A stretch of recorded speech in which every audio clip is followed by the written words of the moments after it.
Hello guys, magandang gabi. It's me again, Kamutika TV.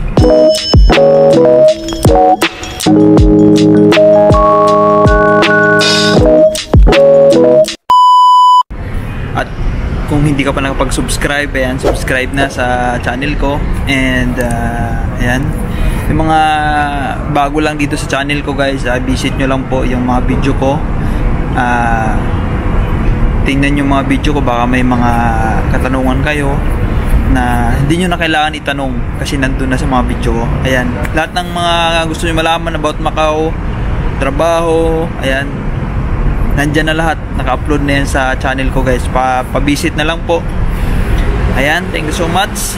And ayan, shoutout muna tayo. Shoutout ko yung mga nandito sa Macau na laging nanonood sa vlog ko. Ayan, shoutout po. At yun, nandun sa mga iba't ibang bansa, Pilipinas, Dubai, Hong Kong, saan pa ba? Ang dami. Taiwan, ayan, may mga Taiwan tayo, Jordan, ayan, Middle East,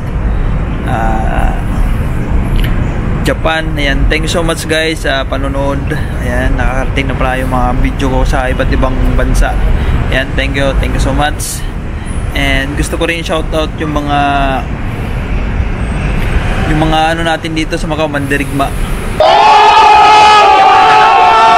na laging nakasubaybay. Thank you guys. At laging masisipag, lagi nag-a-apply. And huwag tayo mawalan ng pag-asa. Ganun talaga, dapat talaga tiis lang. Alam ko nahirapan na kayo sa sistema araw-araw na ganun. Huwag kayong mawalan ng pag-asa guys. Lahat yan dumaan sa ganun. Mga nagtatrabaho dito sa Macau, lahat dumaan sa ganyan, sa hirap. Pero tingnan na natin sila ngayon, 'di ba? May mga trabaho na, diba? Ganun 'yun. Kailangan mo talaga, hindi ganun kadali. Dapat talaga pagsikapan mo. At importante magdasal. Ayan, guys, for today's video is gusto ko lang i-share yung alam ko. And alam ko maano nyo to, bibigay sa inyo ng kaalaman, idea dito sa Macau. Ayan, for today's video guys is what if, diba, nakahanap ka ng trabaho and then okay na, tapos hindi mo pala nagustuhan, diba? Hindi mo nagustuhan trabaho, mahirap, di mo kaya, feel mo di mo kaya, diba? Kasi yung trabaho pala ang bibigat, tapos ang daming trabaho. Gusto mo na mag-quit. Ayan, gusto mo na mag-quit. Kala mo kasi nung una kaya mo, nag-okay ka. Ayan, nagbayad ka na ng placement, nagasikaso, nakaano ka na sa green shop, may ano ka na, may green shop ka na. Ayan, first day mo. Kasi guys, pag wala ka pang green shop dito sa Macau or working permit, hindi ka pa makapag-start niyan. Doon ka lang makapag-start pag may ano ka na, green shop. Yung green shop guys is 1 month yun. 1 month, dapat galingan mo. Kasi doon titingnan niya ng employer mo kung masipag ka, magaling ka. And after ng 1 month, green shop na yun, 1 month yun. After nun, pagkatapos nun, pupunta ka na sa immigration. Yun, pupunta ka sa immigration para sa fingerprint. Fingerprint ka na doon. After mo nun sa fingerprint, doon mo malalaman kung hanggang saan yung visa mo. Ayan. Kung 1 year yung visa mo doon ang binigyan ng immigration, doon lang yung kontrata mo, 1 year lang contract mo. Yung kontrata kasi dito guys is nagbi-base lang sa kung ilan years yung binigay, ilang months yung binigay ng immigration. Kung 1 year yung binigay, yun lang yung contract mo. Pag 5 months, yun lang contract mo.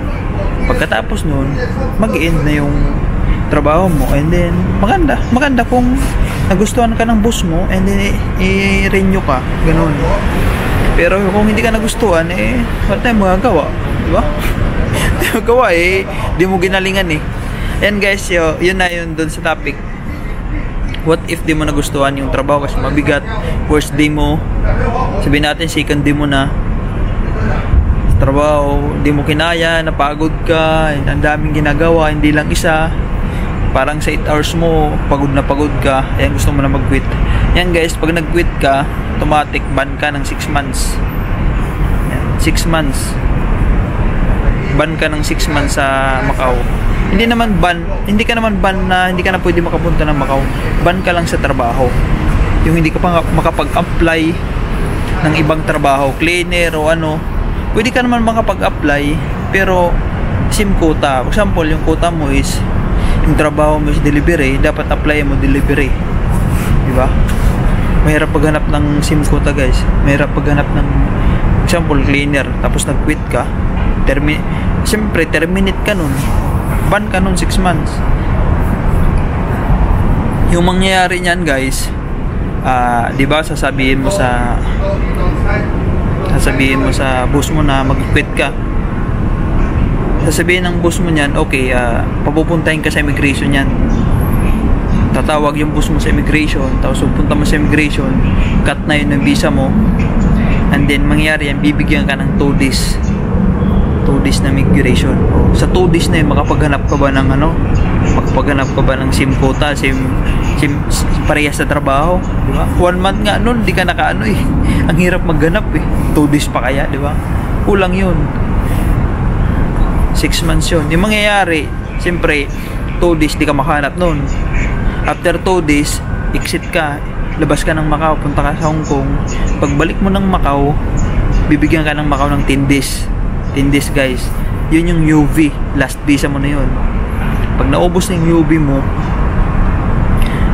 di ka pa rin nakahanap ng SIM quota, kailangan mo na lumabas ng Macau. Kailangan mo na mag-Thailand o Thailand o Pilipinas. Mag-Pilipinas ka na lang. Kasi 6 months yun, guys. 6 months, tapos hindi ka pwede makabalik ng 50 days ka bago makabalik ng Macau kasi ginamit mo yung 10 days na UV. Guys, huwag nyo gagamitin yung 10 days na UV kung gusto nyo pa bumalik agad ng Macau. Kasi pag di nyo ginamit yung 10 days na UV, 30 days lang, pwede ka na ulit makabalik ng Macau. Back to zero na naman yung mo sa system. Mabubura yung dati mong record. Pagbalik mo ng Macau, tourist ka ulit, bigyan ka ulit nilang 30 days. Ganun. Pero pag bumalik ka ng Macau, wala pang 30 days or 50 days, ibibigay sa inyo, guys, 10 days UB. Buti 10 days, yung iba nga 2 days lang, di ba? Kasalamat ko kung 10 days ibigay, i-double na naman yun, 50 days ulit, di ba? Huwag nyo gamitin yung UV, guys, kung gusto nyo makabalik ulit ng Macau. Ayan yun na ban ka niya ng employer. Kahit nga yung yung guys, yung di ba, green chop. May green chop ka na. Tapos umayaw ka, 'di ba? Inaantay mo yung green chop, may green chop na dumating. Tapos ayaw mo pala ng trabaho. Hindi ka hindi mo inano yung green chop. Hindi mo in-accept kasi ayaw mo yung trabaho. Ban ka pa rin yan, guys.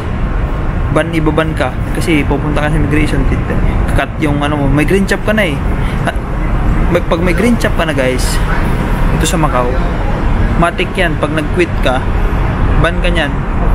Ibaban ka nyan ng employer mo. Cut yun, terminate.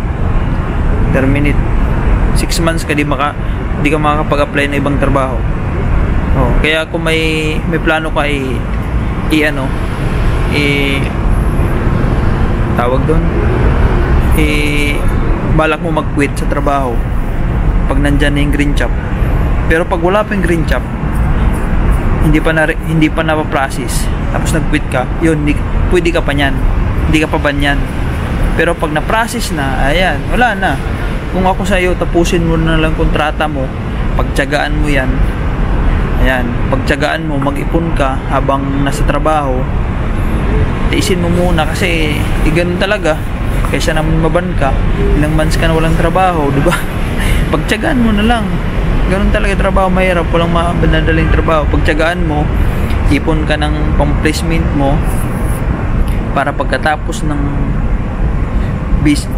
contract mo, visa mo, huwag ka na mag-renew, hanap pa ng ibang trabaho, ganun. Kasi kung mag-quit ka, guys, ban ka talaga 6 months. Pwede ka pa naman pumunta sa Macau, pwede ka mag-tourist ulit, pero hindi ka makakapag-apply ng trabaho kasi kailangan mo muna tapusin 6 months. After 6 months, pwede ka na ulit mag-apply ng ibang trabaho. Pwede ka mag-apply ng cleaner, ganun, kahit anong trabaho. after 6 months pa. Ang tagal no na, 6 months. Yan ang mangyayari sa'yo pag nag-quit ka. Kaya kung ako sa'yo, huwag ka na mag-quit.